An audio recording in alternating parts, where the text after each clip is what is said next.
안녕하세요. 성장주파수입니다. 오늘 들려드릴 이야기는요, 정말 한 편의 첩보 영화 같은 이야기입니다. 한 나라의 금괴, 또 국제적인 제재, 그리고 수십억 달러의 비트코인이 얽히고 절킨 아주 미스테리한 사건이죠. 자, 오늘 이야기의 핵심 제문이 바로 이겁니다. 베네수엘라의 마두로 대통령이 나라 금고에 있던 1조 원어치 금을 팔아서 무려 10조 원을 달하는 비트코인을 샀다는 소문. 이게 과연 사실일까요? 오늘 이 어마어마한 루머의 실체를 한번 따라가 보겠습니다. 자, 그럼 본격적으로 한번 들어가 보죠. 오늘 우리가 파헤쳐볼 순서입니다. 먼저 이 10조 원이라는 엄청난 루머의 진실을 알아보고 왜 갑자기 런던에 묶인 금 이야기가 나오는지, 그리고 어떻게 비트코인이 탈출구가 되었는지, 마지막으로 이 모든 게 시장에 어떤 파장을 몰고 올지, 어디까지가 진짜고 어디부터가 거짓인지 지금부터 하나씩 살펴보겠습니다. 네, 첫 번째 섹션입니다. 이 모든 이야기의 출발점이라고 할 수 있죠. 정말 상상하기도 힘든 이 숫자들부터 한번 짚고 넘어가 보겠습니다. 먼저 이 숫자 1조 원. 이게 뭐냐면요. 바로 마두로 대통령이 팔아치웠다고 알려진 베네수엘라 국가 금괴의 가치입니다. 자그마치 1조 원이에요. 그리고 이건 더 엄청나죠. 10조 원. 그 1조 원어치 금으로 사들였다고 소문이 난 비트코인의 가치입니다. 아니, 1조를 팔아서 어떻게 10조를 만들었다는 건지, 이 숫자 두 개만 봐도 이 소문이 얼마나 충격적인지 바로 감이 오시죠? 자, 그럼 이 믿기 힘든 소문이 대체 어디서부터 시작된 건지 이제 팩트를 좀 체크해 봐야겠죠? 이 모든 일의 발단은요, 사실 런던의 한 금고에 잠자고 있던 금괴에서부터 시작됩니다. 이 타임라인에 나오는 내용들은 논쟁의 여지가 없는 실제로 일어났던 일들입니다. 2018년에 미국이 베네수엘라에 아주 강력한 제재를 가하면서 사실상 국제금융 시스템에서 왕따가 됐어요. 그래서 급해진 마두로 정권이 영국에 맡겨뒀던 금 31톤을 돌려달라고 했는데 영국이 계속 거절한 거죠. 바로 이 절박한 상황이 비트코인이라는 전대미문의 루머가 태어난 배경이 된 겁니다. 여기서 정말 중요한 포인트가 뭐냐면 영국이 금을 안 돌려준 명분입니다. 마두로 당신의 정부는 정통성이 없어서 불법이다. 그래서 못 돌려준다. 이렇게 딱 선을 그어버린 거죠.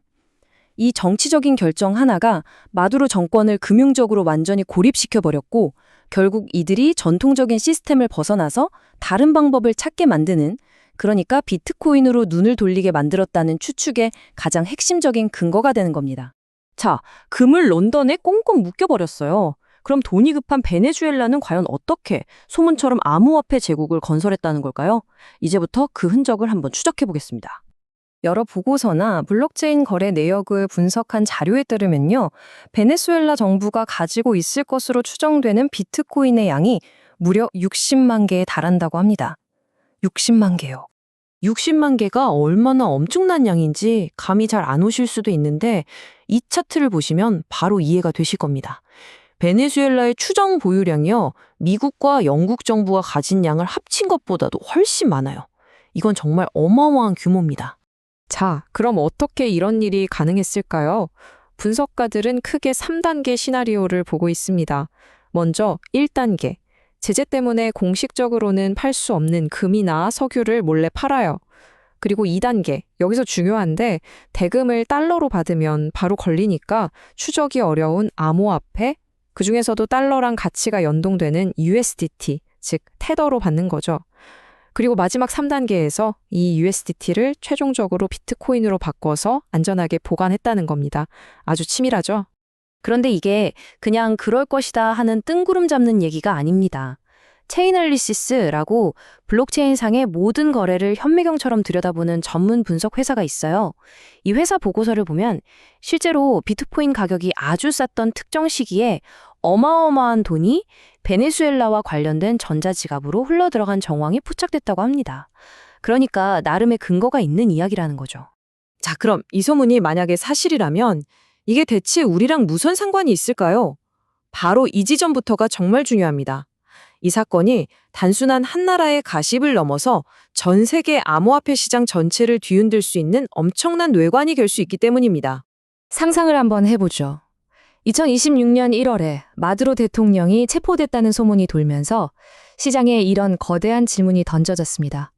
만약에 정말 만약에 미국 정부가 이 60만 개에 달하는 비트코인을 전부 손에 넣게 된다면 과연 무슨 일이 벌어질까요? 만약 이 어마어마한 양의 비트코인이 정말 미국의 손에 들어간다면요. 그 파장은 상상 이상일 겁니다. 미국 정부는 그냥 하룻밤 사이에 세계 최대의 비트코인 고래가 되는 거고요. 이 물량을 시장에 풀지 아니면 그냥 가지고 있을지에 따라서 시장 전체가 말 그대로 요동칠 수밖에 없겠죠. 엄청난 변동성이 생길 수 있다는 겁니다. 결국 이 모든 사건은 전 세계 정부들이 아직 예의주시하고 있는 비트코인의 새롭고 아주 강력한 쓰임새를 보여주고 있습니다. 바로 국제사회에서 고립된 국가들이 자산을 지키고 또 기존 금융 시스템을 완전히 우회해서 자금을 옮기는 말 그대로 탈출구로서의 역할입니다.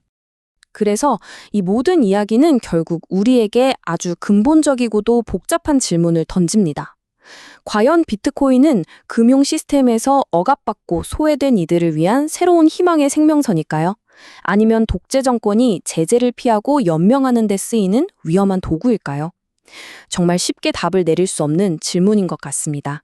시청해주셔서 감사합니다.